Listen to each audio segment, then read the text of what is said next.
Two જલિયાન coaching વિદ્યાર્થી મિત્રો આજે આપણે ભાગીદારીના વાર્ષિક હિસાબો ધોરણ 12નો દાખલા નંબર 16 મોસ્ટ ટાઈમ પી કહી શકાય, કેટલી બધી વખત એક્ઝામમાં પૂછાઈ ગયો એના હવાલા નોંધ સોલ્વ કરીશું. નીલા અને શીલા મુરીબના પ્રમાણમાં નફો નુકસાન વેચે છે. તમે રકમ જોઈ શકો છો વિદ્યાર્થી મિત્રો. હું તમને આંતરિક હવાલો બતાવી દઉં. ભારાપટ્ટાના મકાનનો હવાલો છે, લીલાની લોન છે.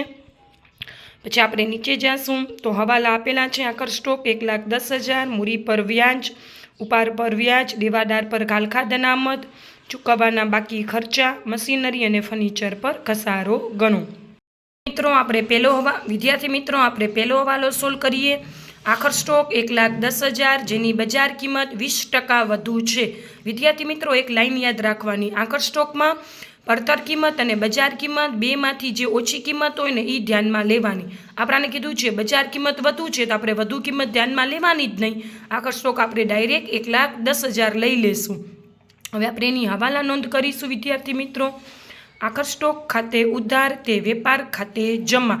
આખર સ્ટોક તમારી મિલકત છે એટલે પાકા સરવૈયામાં ચાલુ મિલકતમાં મિલકત લેણા બાજુ એક અસર થઈ ગઈ, ઉધાર અસર થઈ ગઈ, અને વેપાર ખાતાની જમા બાજુ જમા અસર થઈ ગઈ. બીજો હવાલો સોલ્વ કરીશું. મૂડી પર 6% લેખે વ્યાજ ચૂકવવાનું છે. તો વિદ્યાર્થી મિત્રો તમે મૂડી જોઈ શકો છો. દાખલામાં હું તમને બતાવી દઉં છું. તમારી મૂડી આપેલ છે 1,50,000 રૂપિયા. તો 1,00,000ના 6% કરશો 6,000 અને 50,000ના 6% કરશો એટલે 3,000 રૂપિયા થશે. મૂડી પર 6% લેખે વ્યાજ ગણવાનું છે. તો મૂડીના વ્યાજની આમ નોંધ જોઈ લો વિદ્યાર્થી મિત્રો. મૂડીના વ્યાજ ખાતે ઉધાર મેં લખ્યું છે લાઇનસર 6,000 અને 3,000. તે મૂડી ખાતે 6,000 અને 3,000. મૂડીનું વ્યાજ મૂડી ખાતાની જમા બાજુ, આવક છે એટલે ભાગીદાર માટે, અને ફાળવણી ખાતાની ઉધાર બાજુ. એવી જ રીતે તમને કીધું છે ઉપાર પર 900 નીલા માટે અને શીલા માટે 600 વ્યાજ ગણવાનું છે. ઉપારનું વ્યાજ ગણવાનું છે તો આપણે આમ નોંધ લખશું. ઉપાર ખાતે ઉધાર તે ઉપારના વ્યાજ ખાતે. ઉપાર ખાતે બંનેનું વ્યાજ આપેલ છે મેં લાઇનસર લખ્યું છે 900 અને 600. ઉપારનું વ્યાજ જેવી રીતે ઉપાર મૂડી ખાતાની ઉધાર બાજુ બતાવાય એવી જ રીતે ઉપારનું વ્યાજ પણ મૂડી ખાતાની ઉધાર બાજુ અને ફાળવણી ખાતાની જમા બાજુ લખી નાખશું. ખાસ નોટ ડાઉન કરજો વિદ્યાર્થી મિત્રો. દેવાદારો પર ઘાલખાદ અનામતની 5%ની જોગવાઈ કરો. તો વિદ્યાર્થી મિત્રો ઘાલખાદ અનામતની જોગવાઈ કરતાં પહેલાં તમારે દાખલામાં દેવાદારો 90,000ના આપેલા છે. તો 90,000 ગુણ્યા 5% એટલે 4500 આવશે. હવે હું આમ નોંધ લખું છું. ઘાલખાદ અનામત કે ઘાલખાદ ખાતે ઉધાર તે દેવાદારો ખાતે 4500. અન્ય ખર્ચામાં આપણે ઘાલખાદનું કોષ્ટક બનાવી છીએ. ઘાલખાદ કાચા સરવૈયાની પ્લસ ઘાલખાદ હવાલાની પ્લસ ઘાલખાદ અનામત હવાલાની માઇનસ ઘાલખાદ અનામત કાચા સરવૈયાની. ઘાલખાદ અનામત હવાલામાં 4500 લખી નાખશું. દેવાદારો આપણી મિલકત છે, આપણે ચાલુ મિલકતમાં લખ્યું હોય એટલે ઉધાર બાજુ લખ્યું હોય. દેવાદાર ખાતે ઉધાર કર્યું હોય, હવે જમા થયું છે એટલે દેવાદારમાંથી માઇનસ કરશું. પછી છે હિસાબી વર્ષના અંતે ચૂકવવાના બાકી ખર્ચા. ભાડું 300 અને પગાર 950. ચૂકવવાનું બાકી હંમેશા જમા હોય. આપણે આમ નોંધ લખશું, બે આમ નોંધ થશે. ભાડા ખાતે ઉધાર 300 તે ચૂકવવાના બાકી ભાડા ખાતે. ભાડું ખર્ચ છે, વહીવટી ખર્ચામાં ભાડામાં પ્લસ કરીશું. ચૂકવવાનું બાકી દેવું છે, ચાલુ દેવામાં ચૂકવવાના બાકી ભાડા ખાતે લખી નાખીશું.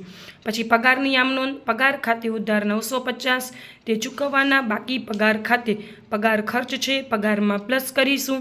ચૂકવવાનો બાકી પગાર મૂડી દેવા બાજુ ચાલુ દેવામાં લખી નાખીશું. મશીનરી પર 10% અને ફર્નિચર પર 5% ઘસારો ગણવાનો છે. તો વિદ્યાર્થી મિત્રો તમે જોઈ શકો છો મશીનરી આપણી જૂની 36,500 આપેલી છે. જૂનો ઘસારો આપેલો છે. મેં તમને અગાઉના વિડીયોમાં પણ કીધું છે કે જ્યારે મશીનરી ઉપર ઘસારો ગણવાનો કે અને જૂનો ઘસારો આપેલો હોય તો જૂનો ઘસારો એટલે કે કાચા સરવૈયાનો ઘસારો પ્લસ કરી નાખવાનો અને હવાલો જેમ સોલ્વ કરતા હતા એમ કરવાનો. 36,500 પ્લસ 3500 એટલે 40,000 આવી જશે. 40,000ના 10% કરશું એટલે 4,000 આવશે. તો આમ નોંધ થશે. ઘસારા ખાતે ઉધાર તે મશીનરી ખાતે. ઘસારો ખર્ચ છે. નફા નુકસાન ખાતામાં અન્ય ખર્ચામાં ઘસારા ખાતે, મશીનરી ખાતે હોય ઉધાર થયું જમા એટલે મશીનરીમાંથી માઇનસ. ફર્નિચર આપણું 12,000નું છે, 12,000ના 5% કરશું એટલે 600. તો ઘસારા ખાતે ઉધાર તે ફર્નિચર ખાતે 600. ઘસારો નફા નુકસાનની ઉધાર બાજુ અન્ય ખર્ચામાં મશીનરી કાયમી મિલકતમાં છે એમાંથી માઇનસ કરી નાખશું. લીલાની લોન આપેલ છે. લીલાની લોન 1/11/16 થી 30,000 રૂપિયા 8%ની આપેલી છે. લીલાની લોનનું વ્યાજ 1/11/16 થી 31/3/16 5 મહિના માટે 30,000 × 8 × 5 ભાગ્યા 1200 એટલે 1,000 રૂપિયા વ્યાજ આવશે. મેં આમ નોંધ લખી છે.